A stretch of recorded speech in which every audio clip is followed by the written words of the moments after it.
Bismillahirrahmanirrahim. Assalamualaikum warahmatullahi wabarakatuh. Alhamdulillahi rabbil alamin. Assalatu wassalamu ala rasulihil amin wa ala alihi wa sahbihi ajma'in. Subhanaka la ilma lana illa ma 'allamtana innaka antal alimul hakim. Rabbi shrah li sadri wa yassir li amri wahlul 'uqdatam min lisani yafqahu qawli wa ba'du. Qala al-musannifu rahimahullahu ta'ala wa nafa'ana Allahu bihi wa bi'ulumihi fid dharain amin.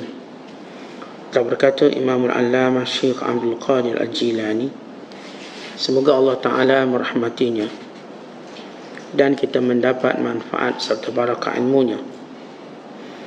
Wahai orang-orang yang lalai, kuburan telah membuka mulutnya, kebuasan maut dan ularnya sedang membuka mulutnya untuk menelanmu. Tukang pedang dari kekuasaan takdir, di tangannya pedang, sedang menunggu perintah sahaja. Dari beratus ribu orang, cuma ada seorang sahaja yang sedar dengan hikmah ini. Sedar dan pada setiap masa tidak pernah lalai.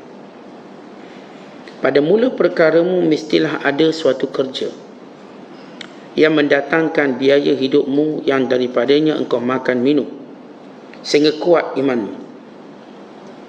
Bila engkau sudah terbiasa dengan cara begitu, engkau pun tetap, barulah Allah akan memimpinmu kepada tawakal. Maka ketika itu dia akan memberimu makan tanpa sebab, yakni tidak perlu kerja lagi. Wahai orang yang musyrik dengan sebab musabab, jika engkau sudah merasakan makan dengan tawakal, nescaya engkau tidak akan syirik lagi.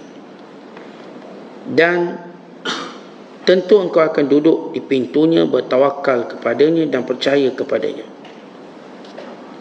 Aku tidak kenal makan minum melainkan dengan dua cara, iaitu sama ada dengan berusaha tetapi tunduk di bawah telunjuk syariat, ataupun dengan bertawakal, yakni menyerahkan perkaranya kepada Allah Ta'ala. Celaka engkau tidak malu kepada Allah Ta'ala. Engkau tidak mahu bekerja, lalu engkau menadah tangan kepada manusia. Berusahalah dahulu, kemudian barulah bertawakal. Tetapi aku lihat engkau tidak ada mula dan akhir. Aku kata yang benar dan aku tidak malu kepadamu. Dengar apa yang aku katakan dan terima, dan jangan membantah seperti engkau membantah Tuhan.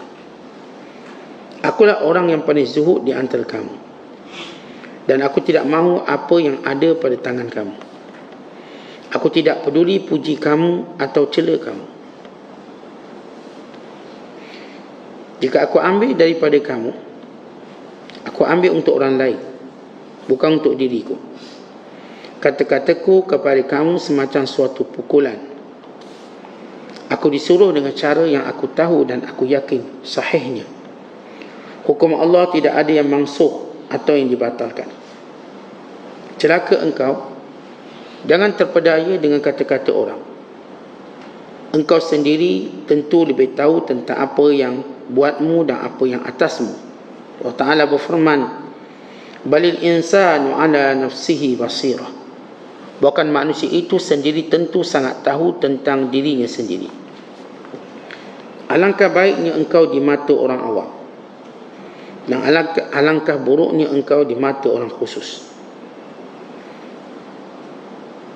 Wahai orang yang gilakan dunia, girang dengannya, dan mereka mendakwa panjang akal dan tahu apa yang baik buat dirinya. Tidakkah kamu pernah mendengar firman Allah Ta'ala, i'lamu annamal hayatud dunya la'ibun wa lahwun wa zinah. Tahuilah, hanya saja dunia itu adalah permainan, kelalaian dan perhiasan. Suratul Hadid ayat yang ke-20. Muslimin dan muslimat dan penonton yang dirahmati Allah sekalian, kalau sebelum ini kita telah menceritakan apa yang disentuh oleh Syekh Abdul Qadir Al-Jilani rahmatullahi alaihi rahmatan wasi'ah tentang tabiat dan tentang nafsu, bagaimana perlu kita tundukkan, bagaimana perlu kita jauhkan, bagaimana perlu kita disiplinkan, sehingga kita benar-benar tunduk dan patuh kepada perintah Allah Subhanahu wa taala. Kemudian Syekh Abdul Qadir menyebut tentang kematian. Betapa perlunya manusia mengingati kematian dan melihatnya sebagai iktibar sepanjang waktu, sepanjang masa. Kerana perumpamaan kematian itu yang senantiasa menanti, menunggu untuk mengambil nyawa manusia. Maka Syekh Abdul Qadir memberi satu takbiran dengan berkata, wahai orang yang lalai, kuburan sentiasa membuka mulutnya. Artinya mati senantiasa menunggumu. Kamu ingin, kamu suka, kamu benci, kamu lalai atau sebagainya, mati tetap bersedia untukmu. Manusia bila mana diciptakan bersamanya mati. Kita tahu mati itu makhluk. Sama sebagaimana hidup juga makhluk yang Allah ciptakan. Mati dan hidup ini kedua-duanya makhluk yang Allah jadikan ujian pada manusia. Sebagaimana Allah jadikan isteri, anak-anak, harta sebagai ujian pada kita, demikian Allah Ta'ala ciptakan bagi setiap makhluk itu ada mati, dan bagi setiap makhluk itu ada hidup sebagai ujian. Allah Ta'ala menyebut dalam suratul Mulk dengan firman-Nya, alladzi khalaqal mauta wal hayata liyabluwakum ayyukum ahsanu amala.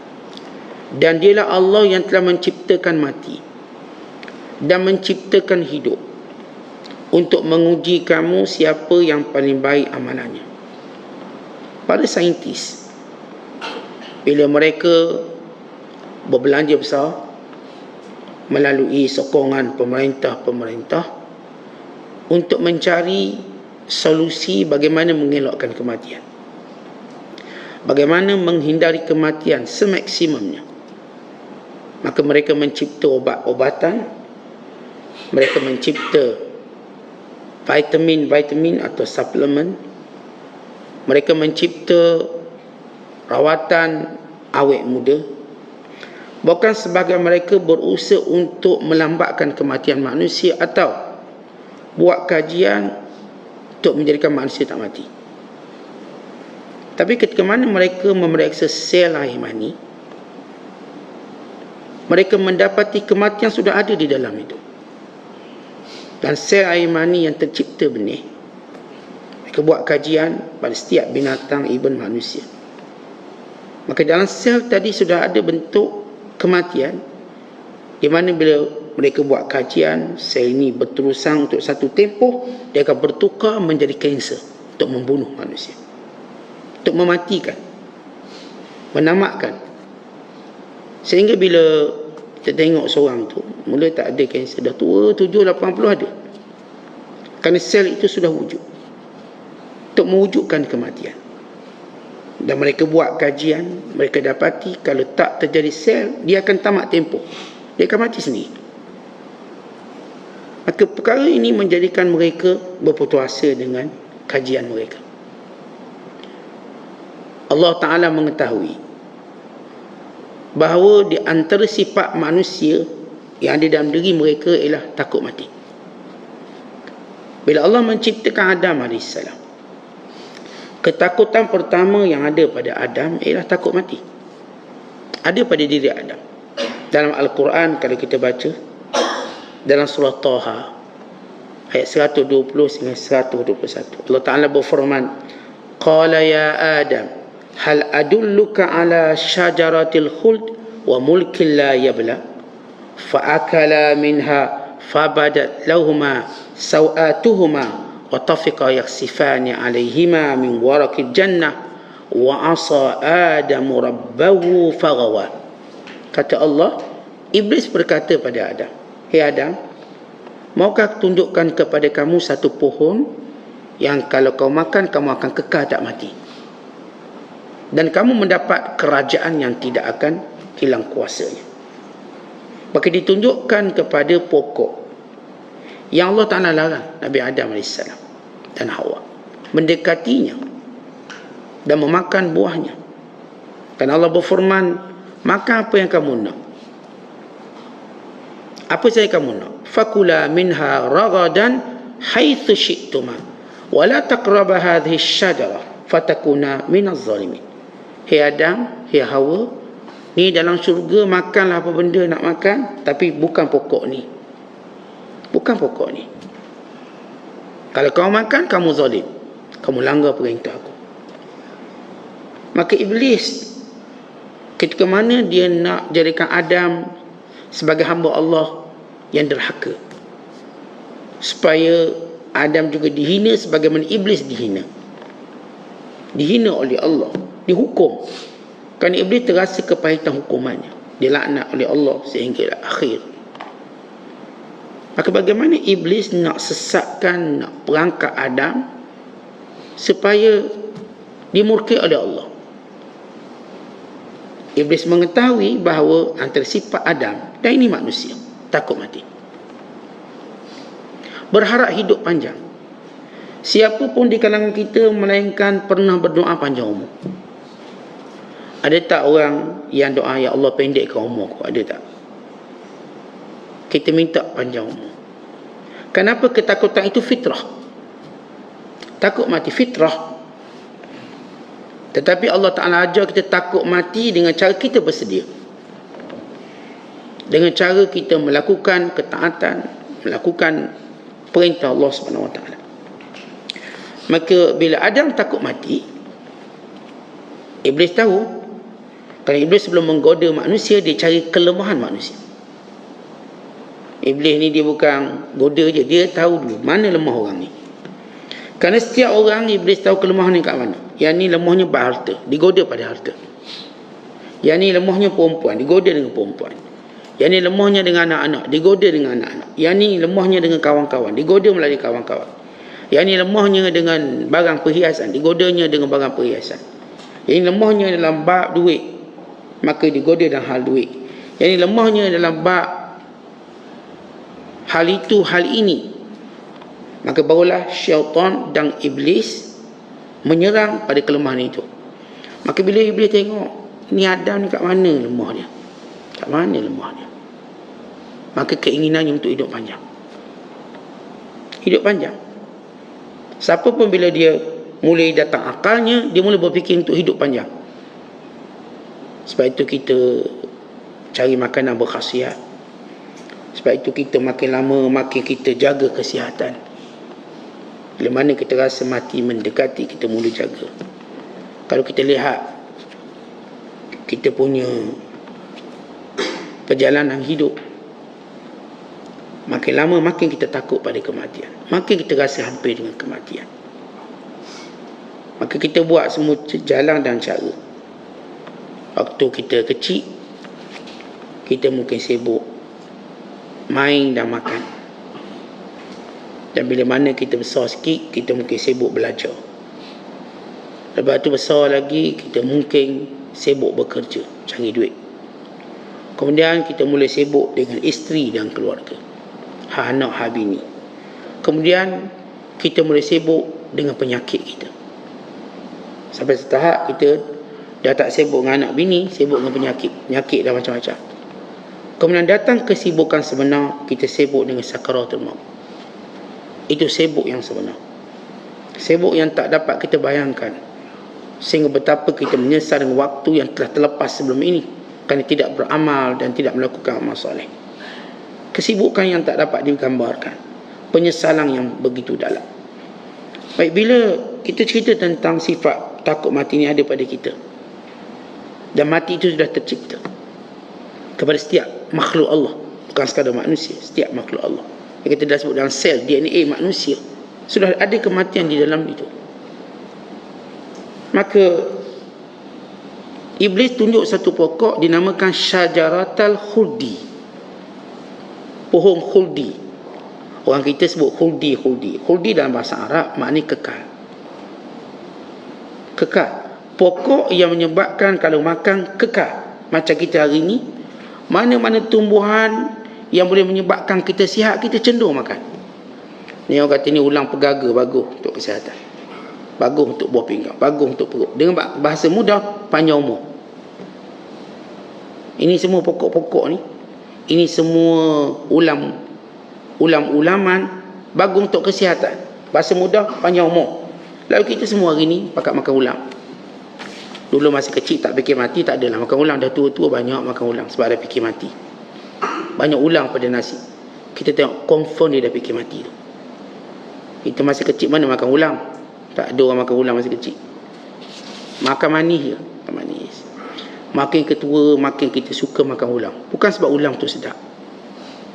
Kalau orang kata ulam tu sedap, saya kata dia berbohong. Ulam tu tak sedap. Tapi ulang itu kita rasa macam confident bahawa kita akan sihat lepas tu. Kita rasa kita akan panjang umur lepas tu. Kita rasa begitu. Tak ada orang kata ulang sedap. Sedap lagi aiskrim. Sedap lagi sekian-sekian. Yang sedap tu semua makanan yang boleh mati kita cepat. Yang ni ulam ni dalam kategori obat sebenarnya. Rawatan. Tapi macam saya sebut, bila kita makin tua cenderung makan ulam. Tu saya tengok kalau orang dalam pinggan ni banyak ulang pada nasi tu ingat mati dah tu. Dia dah tahu tak lama tu. Banyak ulang pada nasi. Dia pun cerita, saya suka ulang Ustaz, saya tahu awak dah takut mati. Jadi itu secara fitrah manusia. Baik, Iblis tunjuk ini pokok kekal, syajaratul khuldi. Pokok ni kekal. Akhirnya Adam AS makan. Fa'akala minha. Bila sahaja makan, fabadat lahuma sawatuhuma. Terbuka auratnya. Terbuka aurat, terus telanjang. Katakan bahawa Adam AS dan Hawa memakai pakaian dalam syurga yang dibuat daripada cahaya. Dibuat daripada cahaya. Dan bila mana buat maksiat, yakni melanggar perintah Allah, cahaya hilang. Kerana setiap orang beriman akan bercahaya dengan ketaatan. Sebagaimana hadis yang kita bacakan sebelum ini. Ya Allah, jadikan dalam hatiku cahaya, pada mataku cahaya, telingaku cahaya, pada lidahku cahaya, kananku cahaya, kiriku cahaya, depanku cahaya, belakang cahaya, atas cahaya, bawah cahaya. Ya Allah, besarkan cahayaku.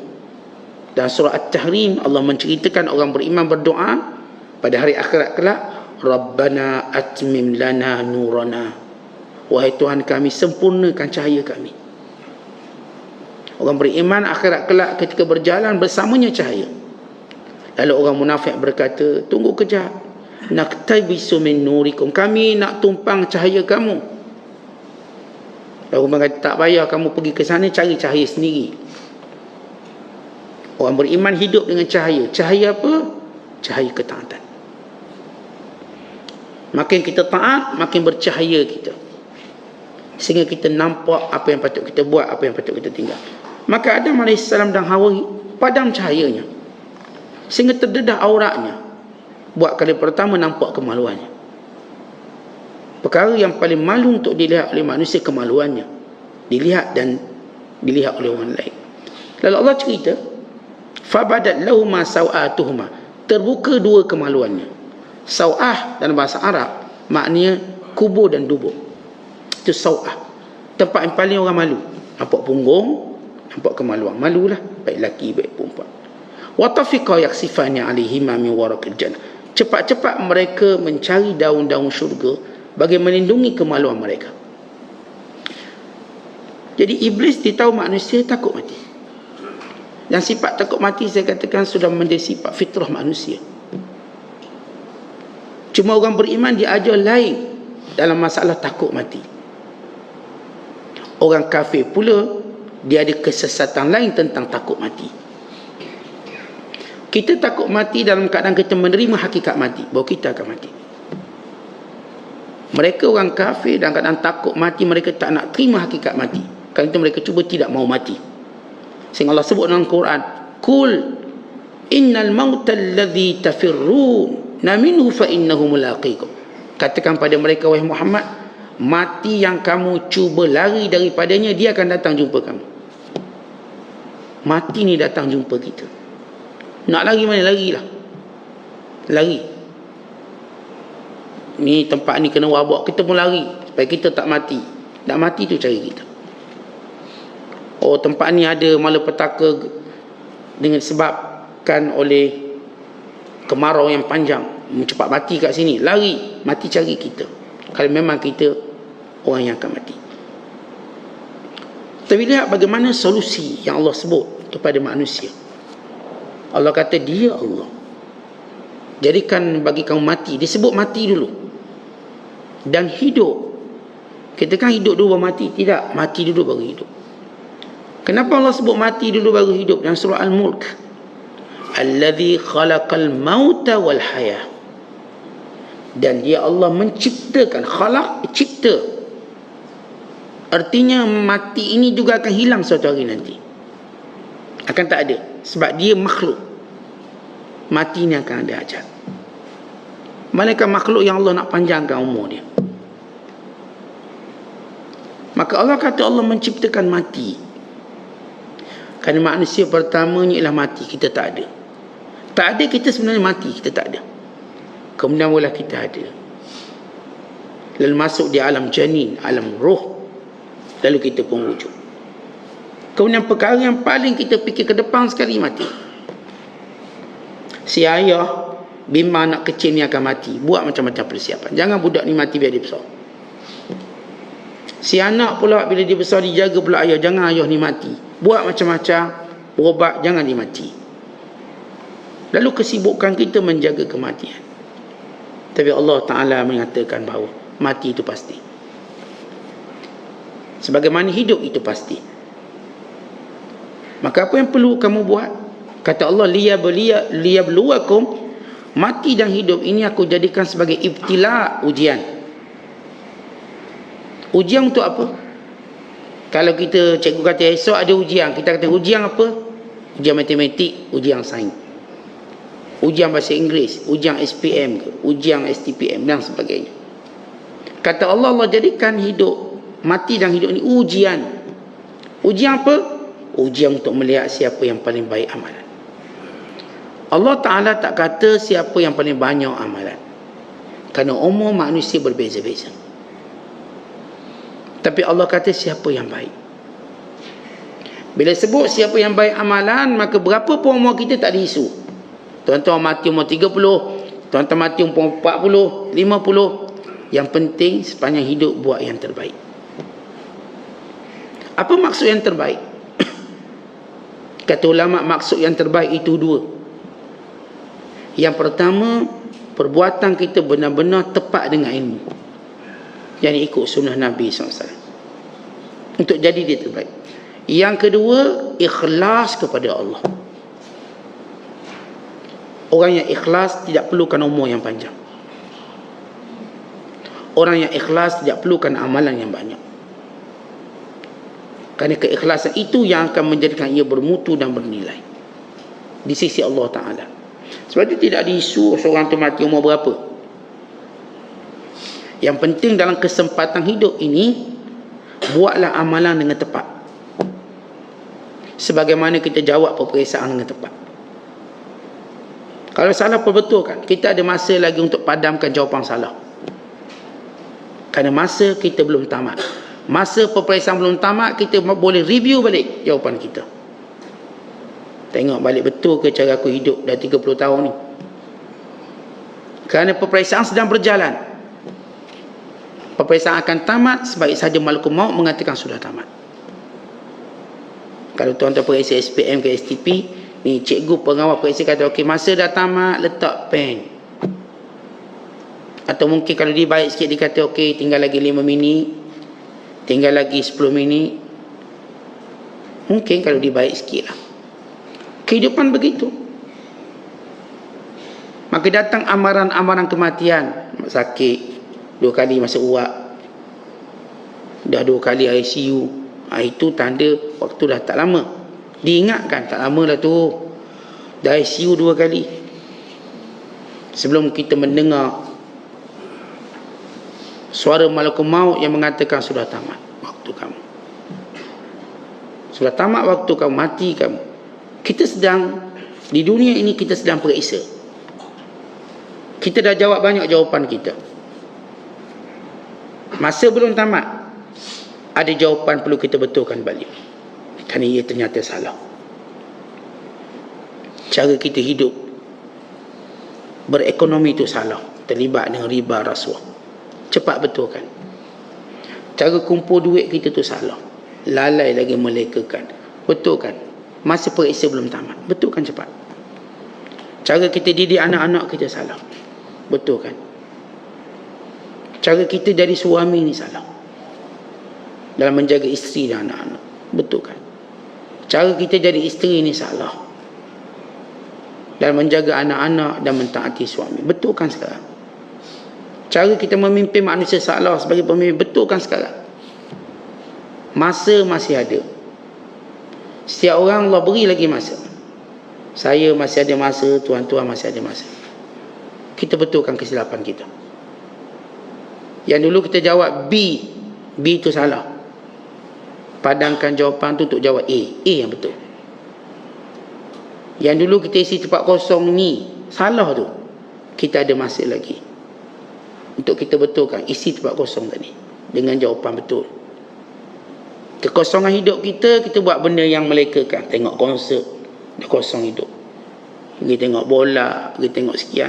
Kita nak letak tempat kosong tadi benda bermanfaat untuk agama kita. Semula kita dah umur 60, 70. Banyak kita kena betul, review balik. Cek balik jawapan-jawapan yang kita dah jawab, supaya kita dapat buat jawapan yang betul. Maka ini cara kita berfikir dalam menghadapi kematian. Maka orang-orang yang takutkan kematian dan cuba mengelak kematian, mereka seperti mengelak perkara yang mustahil. Mereka sebenarnya mengelak perkara yang mustahil. Tak ada orang mampu untuk mengelak daripada kematian. Kerana kematian bila sampai masanya tidak ada yang terlepas. Sebab tu kata Syekh Abdul Qadir ni, mulut kubur terbuka luas lah. Tunggu kita lah. Kita tunggu. Sebab tu bila Allah menyatakan, وَمَا تَدْرِي نَفْسٌ مَاذَا تَكْسِبُ غَدًا وَمَا تَدْرِي نَفْسٌ بِأَيِّ أَرْضٍ تَمُوتُ. Tak ada seorang pun yang tahu apa yang berlaku esok, apa yang terjadi padanya esok. Maksudnya, apakah esok dia mati atau dia sakit. Untuk sebab itu kita bersedia hari ni. Dan esok macam mana? Saya tak tahu. Esok ni saya sihat ke atau saya sakit? Esok ni saya hidup ke saya mati? Esok ni saya lapang ke atau saya sibuk? Maka sekarang kita beramal. Sekarang, sekarang. Jangan tunggu esok. Sebab esok kita tak tahu apa berlaku. Dan bila Allah Ta'ala kata lagi, dan tak ada orang tahu di mana dia mati. Dalam laut ke dia mati? Atas darat ke dia mati? Atas udara ke dia mati? Wa ma tadri nafsum bi ayyi ardin tamut. Mereka tak tahu bumi mana mereka akan mati. Yang ni tempat tu darat ke, udara ke, dalam air ke? Ada orang mati dalam air tak timbul-timbul. Tragedi kapal selam Indonesia yang kita dengar, kita baca. Tragedi kapal selam Rusia yang kita dengar, kita baca. Maka mayat tu dalam laut sampai sekarang. Itulah buminya tempat dia mati. Dan kita juga begitu, kita pun tak tahu kat mana. Dalam mulut harimau, dalam mulut buaya, kita tak tahu. Kenapa Allah sebut benda tu? Supaya kita tahu bahawa semua tempat ini cuma menjanjikan kematian, bukan kehidupan. Seronok saat kita tempat ni, tak, tempat itu mungkin menjanjikan kematian kamu. Seperti Imam Syafi'i rahimahullah, tiba-tiba dia berubah arah nak berpindah ke Mesir. Dia asal Palestin. Lalu mak dia bawa dia ke Mekah pada usia 2 tahun. Pergi ke Mekah mengaji. Sampailah beliau memberi fatwa pada usia 15 tahun. Kemudian mula ke Madinah mengaji, belajar dengan Imam Malik. Kemudian beliau pergi ke Iraq, belajar dengan ulama Iraq, Muhammad Hasan Al-Syaibani. Kemudian beliau pulang semula ke Madinah. Kemudian beliau pergi ke Yaman, bekerja dengan kerajaan waktu itu. Kemudian beliau difitnah dan dijatuhkan hukuman bunuh, diseret dengan rantai, dibawa daripada Yaman ke Baghdad. Satu tuhmah dan fitnah yang Allah selamatkan Imam Asy-Syafi'i. Kemudian di situ dia terdetik satu negara yang dia akan pergi, iaitu Mesir. Lalu dia berkata dalam syairnya, laqad asbahat nafsi tatuqu ila Misr wa min duniha ardul mahamati wal faqr fa wallahi la adri alil mauti wal ghina usaku ilaiha am usaku ilal qabri. Aku dapati diriku tiba-tiba merindui bumi Mesir, dan aku menganggap bumi lain semuanya tidak punya apa pun kemuliaan. Mesir je nak kita, nak Melayu Mesir je. Aku tidak mengetahui apakah di sana mungkin rezekiku atau kematianku, atau memang di sana memang kuburku. Tuan-tuan, bila kita ni teruja pergi suatu tempat, teruja saya nak pergi sini, nak pergi situ, satu benda kita kena ingat, mungkin itu kubur kita. Mungkin itu. Supaya apa? Supaya keterujaan kita tidak melalaikan kita daripada mengingati bahawa kita hamba Allah di mana pun kita pergi, dan kita tidak terbebas daripada hukum Allah, sebagaimana kita tak terbebas dengan kematian. Seorang dulu duduk kat Malaysia, nampak ada agama sikit lah, bagus. Tiba nak rasa nak pergi Amerika, dia pun rasa pergi Amerika boleh bebas sikit lah, boleh tengok TV macam-macam, contoh, boleh tengok macam-macam. Dia rasa setengah orang bila dia pergi negara lain, dia rasa tak terikat dengan agama. Bila duduk negara dia rasa terikat dengan agama sebab ada orang pantau. Kopiah pun melekat, di negara lain kopiah pun hilang, terbang. Setengah mereka bila pergi ke satu tempat, mula merasakan dia bebas daripada ikatan agama. Sementara negara tadi pula tak ada undang-undang agama, nak khalwat boleh, nak itu boleh. Maka sebagian rasa macam, oh boleh, ini rancangan pornografi pun boleh, undang-undang legal boleh, syarat bayar je. Dia mula rasa bebas untuk buat. Dia lupa satu benda, di mana pun bumi kita pergi, barangkali itulah kuburan kita. Siapa kata? Allah kata. Siapa kata? Nabi kata. Siapa kata? Ini tajribah para alim ulama. Bila kita rasa nak pergi sesuatu, jangan sekadar teruja ni tempat melancong, comel, lawa, flora, fauna. Barangkali itu tempat kematian kita. Ni yang nak pergi ke pantai Teluk Cempedak, lawa, Teluk Cempedak lawa, tempat ni cantik, rupanya itulah kuburan dia. Yang ni yang kata nak pergi ke PD Port Dickson, lawa Port Dickson, happening Port Dickson, rupanya itulah tempat mati dia. Yang ni kata nak pergi berkelah, air terjun ni lawa Ustaz, jernih, nampak dalam, maka rupanya itulah kuburan dia, tenggelam dia, mati. Setiap kali kita rasa ada tempat kita nak berseronok, ingat mungkin itu kubur kita. Supaya apa? Supaya kita sentiasa tahu kita hamba Allah. Gilah tempat mana pun kita nak pergi, jangan lupa solat. Gilah tempat mana pun kita nak pergi, jangan lupa ingat Allah. Gilah tempat mana kita pergi, jangan buat dosa. Pergilah tempat mana kita nak pergi, jangan lupa untuk baca Quran. Pergilah tempat mana kita nak pergi, jangan lupa halal dan haram.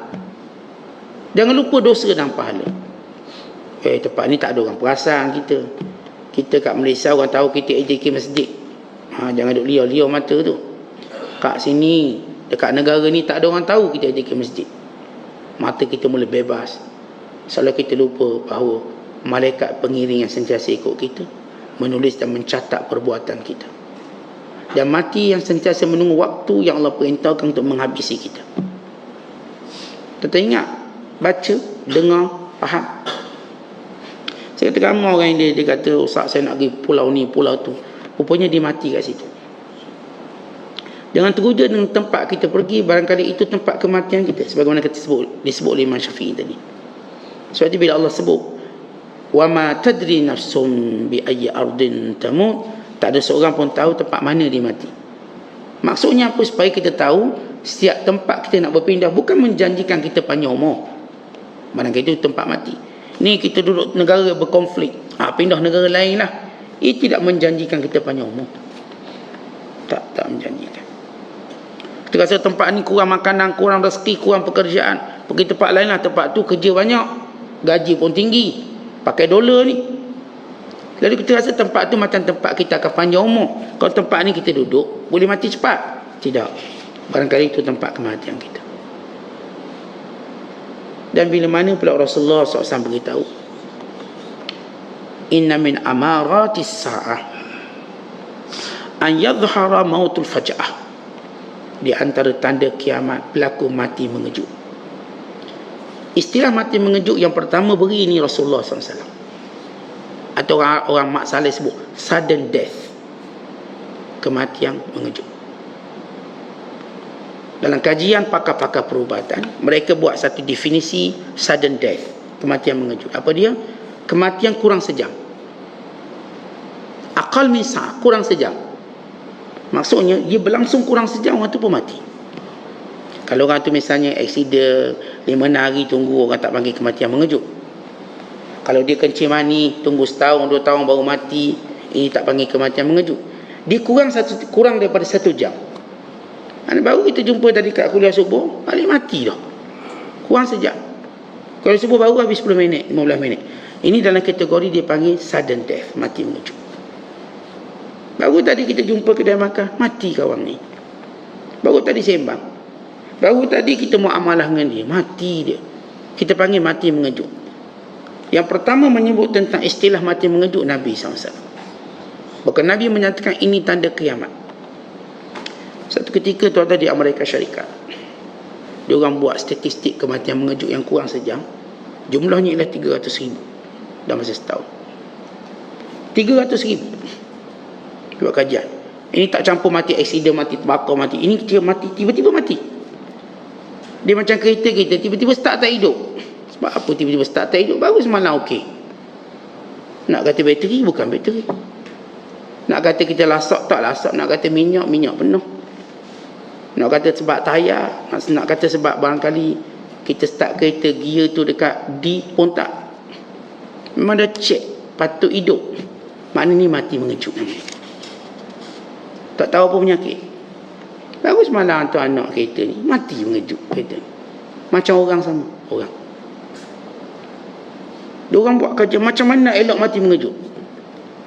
Dia kaji sel orang mati mengejut. Kenapa boleh mati mengejut?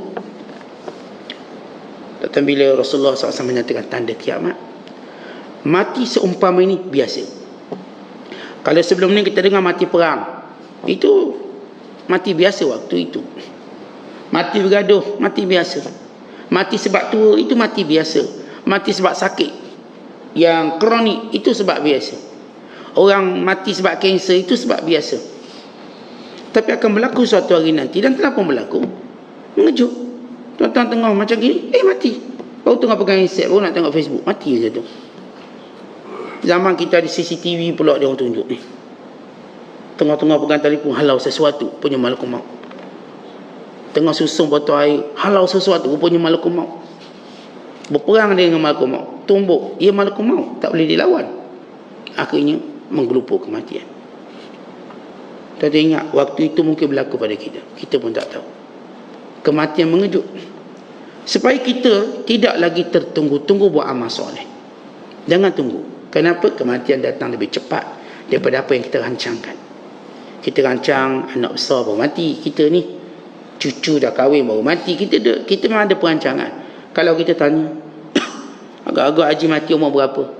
Saya kata ustaz saya ni mungkin 200 tahun ustaz, keturunan saya 200 tahun. Kita punya rancang. Kata saya arwah ya saya 90, saya mungkin 95 kot. Kalau tuan-tuan tanya soalan ni pada kawan-kawan kita, agak-agak orang mati umur berapa? Sebahagian kita dia mesti letak target umur 63 lah lebih kurang. Yang cakap 63 ni sebab dia baru umur 40, dia sebut 63. Yang umur 63 tu awak mati bila? Dia pun sebut 83, letak lagi 20 tahun. Itu yang 83. Cuba tanya orang umur 83, cik agak-agak mati bila pak cik ni? Saya 103, letak lagi 20 tahun. Pada dia umur dah habis. Setiap orang akan macam letak satu masa. Tapi kalau kita tanya awak letak satu masa ni, awak nak buat apa masa tu? Kalau kita tanya orang umur 40 macam saya katakan, saya kata 63 lah contoh. Habis sebut 20 tahun akan datang, saya nak buat apa tu? Nak buat apa? Nak habiskan masa dengan berhibur, dengan lalai, dengan kejahilan, dengan kebodohan, atau saya nak isi sesuatu yang menjadikan saya boleh menghadapi kematian dengan baik? Kita masing-masing tanyalah diri sendiri. Awak nak mati umur berapa? Yang pasti, mati ini sedang mengintai kita.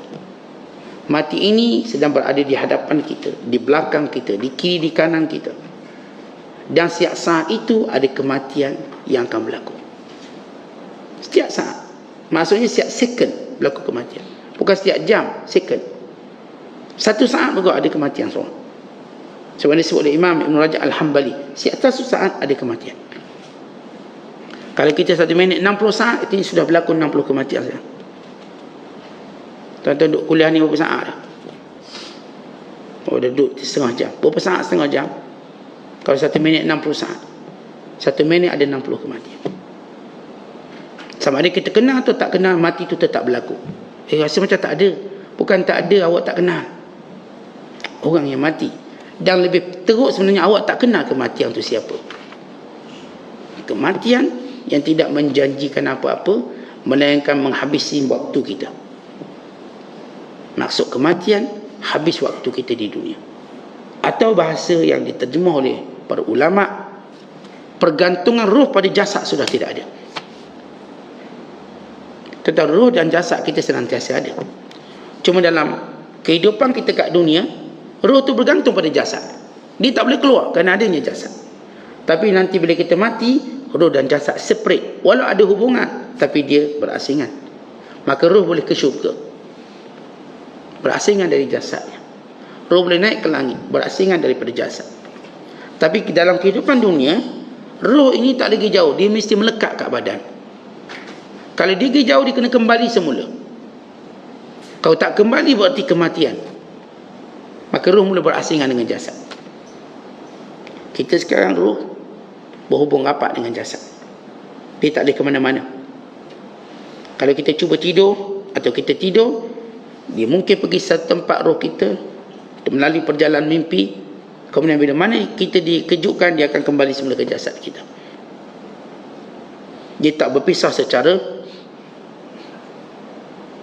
kita katakan, secara sempurna. Dia ada panggil ta'alluq ar-ruh bil jasad. Tapi bila mati, mufaraqatur ruh al-jasad. Ruh berpisah dari jasad. Maknanya ruh tak lagi ta'alluq, bergantung. Maka matilah kita. Kita mati dalam Islam, kita katakan, menjadikan kita berfikir, oh hidup ini sementara. Benar-benar sementara. Dan ada kehidupan lain yang Allah janjikan kekal. Wa inna ad-daral akhirah lahiyal hayawan. Sesungguhnya kata Allah, negeri akhiratlah negeri hidup kamu sebenar. Yang disebut hayawan, kita orang Melayu sebut haiwan, binatang. Haiwan maksudnya hidup. Semua yang hidup itu haiwan. Kita manusia juga haiwan. Haiwan macam mana? Yang hidup daripada hayah. Tapi oleh kerana bahasa dalam istilah kita orang Melayu, haiwan tu makna binatang. Tu kalau orang panggil kita, haiwan, kita marah. Dan Al-Quran menyebut bahawa haiwan ialah negeri akhirat. Negeri di mana benar-benar kita hidup. Di sini bukan benar-benar kita hidup, tapi benar-benar kita diuji. Benar-benar kita diuji. Kita diuji dengan anak-anak. Kita diuji dengan harta. Kita diuji dengan jasad. Kita diuji dengan usia. Kita diuji dengan rakan, taulan, jirang, tetangga. Kita diuji dengan pemerintah kita. Kita diuji dengan undang-undang yang macam-macam. Kita diuji dengan musibah-musibah. Kita benar-benar diuji. Sebab itu kita kena bijak bila diuji. Jangan melatah. Jangan membabi buta. Jangan meroyang bila diuji. Tenang. Kita sedang diuji. Kalau tuan-tuan tak diuji dengan ni, diuji dengan benda lain. Ketahui satu benda, kita tidak diuji lebih besar daripada orang lain. Yang kedua, kita tidak diuji melainkan untuk mendapat apa yang lebih baik daripada apa yang kita diuji dalam nikmat dunia. Yang ketiga, kita tidak diuji melainkan Allah nak angkat darjat kita. Yang keempat, kita tidak diuji melainkan Allah nak menyempurnakan amal ketaatan kita. Yang kelima, kita tak diuji melainkan kerana Allah nak beri kita suatu ilmu. Tuan-tuan, bila saya diuji dengan kawan-kawan saya dapat satu ilmu. Mana kawan yang baik, mana kawan tak baik. Mana kawan boleh harap, mana kawan tertiarap. Saya tahu. Dia ujian tadi, Allah beri saya ilmu. Saya diuji dengan itu dan ini. Allah nak beri saya ilmu. Diuji baik, bocor. Allah nak beri saya ilmu macam mana nak baiki baik. Diuji kereta rosak. Allah nak beri saya ilmu bagaimana cara nak baiki kereta. Diuji dengan tak ada duit. Allah nak beri saya ilmu macam mana cara nak cari duit, nak simpan duit. Diuji kecurian. Untuk Allah beri saya satu ilmu bagaimana nak simpan betul duit ni. Jangan lagi di kecurian. Tidak, kita diuji. Manaikah orang lain lebih besar ujian pada kita. Saat saya rasa ujian saya boleh besar, jangan. Cuba tengok betul. Orang lain diuji lebih besar. Sebab tu kata Umar Al-Khattab, tuan-tuan, kita kalau tak diuji dengan agama, jangan bimbang apa-apa. Yang kita bimbang diuji dengan agama, jadi sesat, jadi syirik, jadi kufur, itu kita bimbang. Kalau diuji sekadar anggota badan anak-anak dan hantu, jangan bimbang. Bagaimana agama kita kekal. Kan tidak ada ujian lebih besar, lebih berat daripada agama. Tidak ada. Kerana seorang bila diuji agamanya, tak akan datang yang lebih baik padanya. Kita bayangkan ada orang tubuhnya bagus, baik, tiba-tiba murtad pada akhir usia. Murtad. Ada seorang ulama, hebat dia. Namanya Qasimi. Orang hebat. Orang Saudi. Hebat. Mengarang kitab banyak. Pertahankan Islam. Di akhir hidupnya jadi komunis. Tiba-tiba dia tak percaya apa yang dia percaya selama ini. Akhir dia mati dalam keadaan dia menjadi komunis. Kufur. Orang dia ulama yang hebat. Yang kita baca kisah Ibn Saqa. Seorang ulama yang kawan kepada Syekh Abdul Qadir Jilani. Kawan. Alim. Dia alim dia. Bila kita cerita tentang 3 ulama yang bertemu dengan seorang wali Allah. Ketiga-tiganya ada niat yang berbagai. Adapun Syekh Abdul Qadir, dia kata, aku nak tanya sesuatu yang akan aku dapat manfaat. Adapun Ibn Saqa, dia kata, aku nak tanya dia sampai dia tak boleh jawab. Nak beritahu sampai nak tahu ulama tu bukan alim sangat. Ibn Saqa ni kata. Ada seorang lagi, aku nak tanya dia macam mana aku nak kaya. Tiga-tiga niat berbeza. Adapun Syekh Abdul Qadir Jilani, ini sebagai diceritakan oleh Imam Ibn Ammad dalam kitabnya Syazaratul Zahab. Kisah Ibn Saqa. Syekh Abdul Qadir Jilani, dia niat nak jumpa ulama tadi untuk mendapat manfaat ilmu. Maka Allah berkati ilmunya sampai apa yang kita baca hari ini. Yang seorang lagi, dia cuma nak jumpa ulama nak kaya. Maka dia pun dapatlah kaya macam dia nak. Tapi habis gitulah mati. Yang seorang lagi, dia nak uji ulama ni sampai ulama ni tak boleh jawab. Dengan bahasa mudah, dia nak tunjuk bukan pandai sangat dia ni. Akhir ulama ni berkata, adapun kamu akan diuji oleh Allah dalam agama. Merujuk pada Ibn Saqa. Ibn Saqa dia tak peduli firasat ulama, walaupun dia juga ulama. Maka kerajaan Islam waktu itu hantar dia menjadi duta negara bukan Islam. Sebab dia alim, bijak sekali. Bila dia hantar, dia berkenan dengan seorang perempuan Kristian. Perempuan yang kata, kamu tak boleh kahwin aku, agama beza. Tak apa, aku tukar agama. Hanya kerana cinta, dia tukar agama. Sebaik dia menukar agama, perempuan itu tidak mau mengahwininya juga. Agar tidak perempuan itu dapati, dan tidak lagi agama dia ada. Akhir dia ditimpa dengan penyakit, menjadi peminta sedekah di negara kafir. Ada orang Islam pergi negara kafir tadi berdagang, tengok, ini Ibn Saqa. Ini glamour tu ni, popular ni, orang alim. Lalu diceritakan kenapa dia jadi macam tu. Kemudian kita, apakah kamu masih ingat mana-mana ayat Al-Quran? Kan dulunya hafiz Quran. Kita tak ada ingat ayat. Mereka satu ayat je aku ingat, yang lain tak ingat.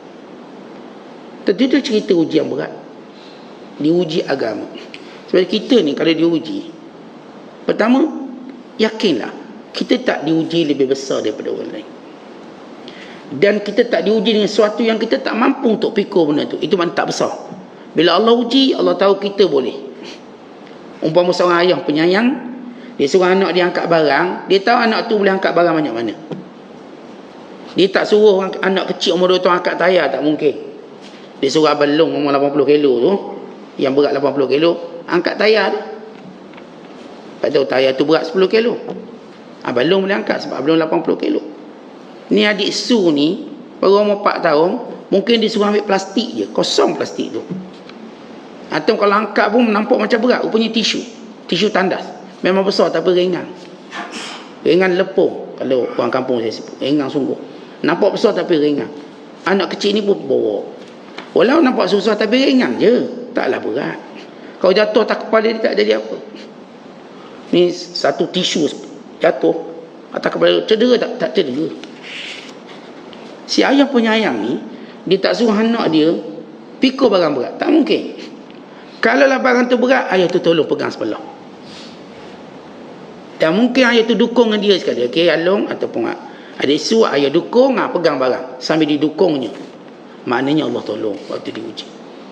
Allah tak biarkan kita seorang waktu diuji. Sebab bila kita diuji, semuanya untuk kebaikan kita.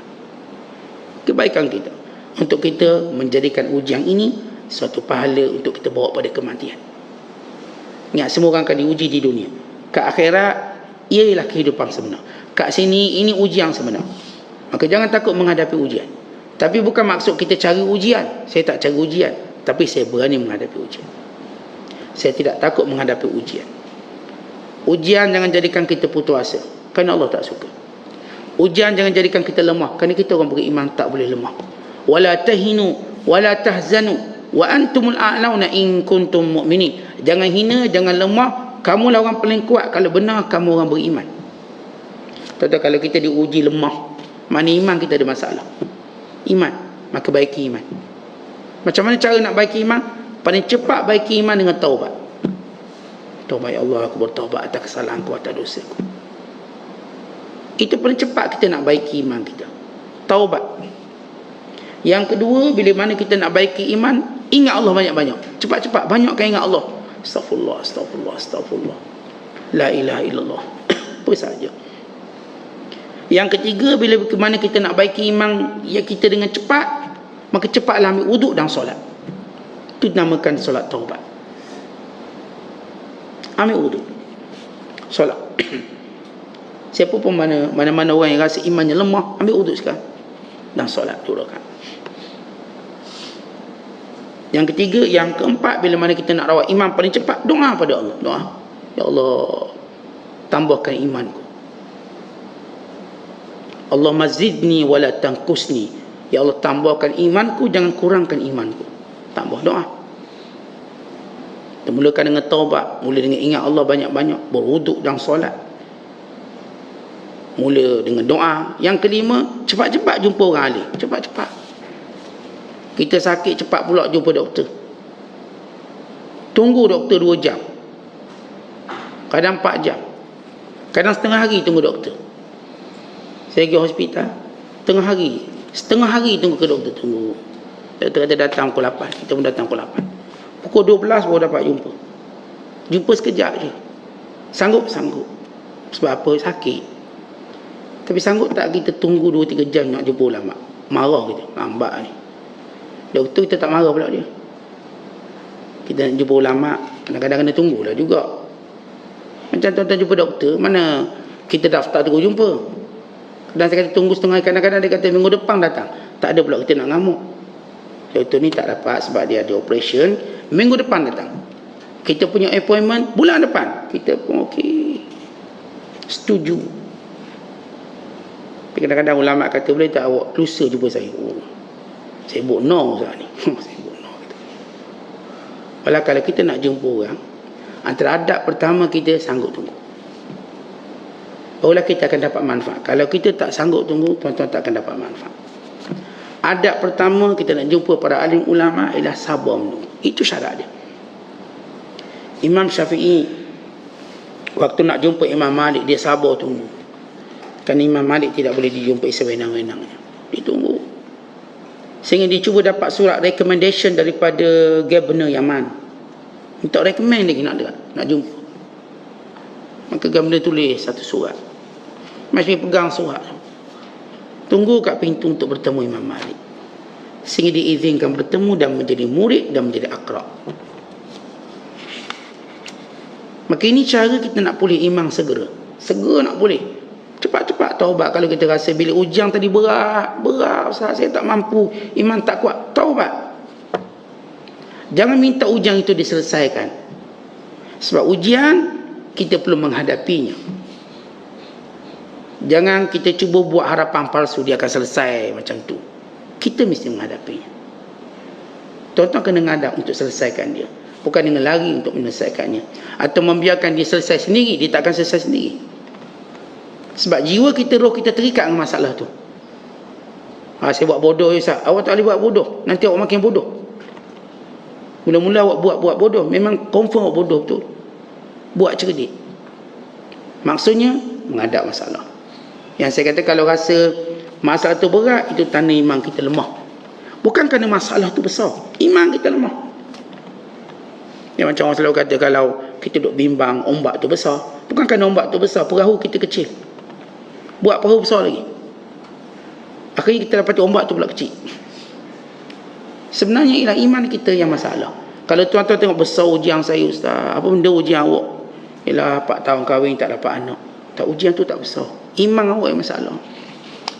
Kena ada orang sampai 10 tahun sampai ke habis perkahwinan tak dapat anak. Ustaz, besar ujian saya Ustaz, anak saya tak lulus periksa. Apa besar sangat? Iman awak tu yang kecil. Ustaz, besar ujian saya kecurian kereta. Tak besar kecurian kereta. Ustaz, besar ujian saya kenapa lori kena curi. Ustaz, besar ujian. Tak besar.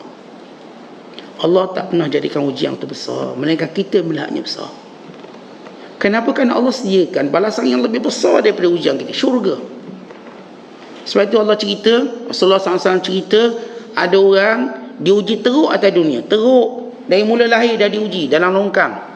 Lahir dalam longkang, diuji teruk. Lepas tu bla bla bla bla bla bla diuji. Kemudian di hari akhirat kelak, Allah Ta'ala ambil dia, Allah Ta'ala celup dengan satu celupan dalam syurga. Sekali celup dalam syurga, letak sekejap, okey, keluar balik. Lalu kata Allah, apakah kamu pernah diuji di dunia? Apakah kamu pernah susah di dunia? Ya Allah, tak pernah susah pun. Ya tuan-tuan, ternyata ujian tu tak ada lagi. Bila orang beriman masuk syurga, ternyata ujian-ujian yang selama ni dia sebut tak ada sebenarnya, tak ada, tak wujud. Dia hebatnya syurga. Datang pula orang yang paling bahagia kat dunia, lahir dalam istana, lahir dalam private jet, kaya, lahir dalam buah yang emas, lahir dalam bilik emas yang dijaga rapi oleh bodyguard.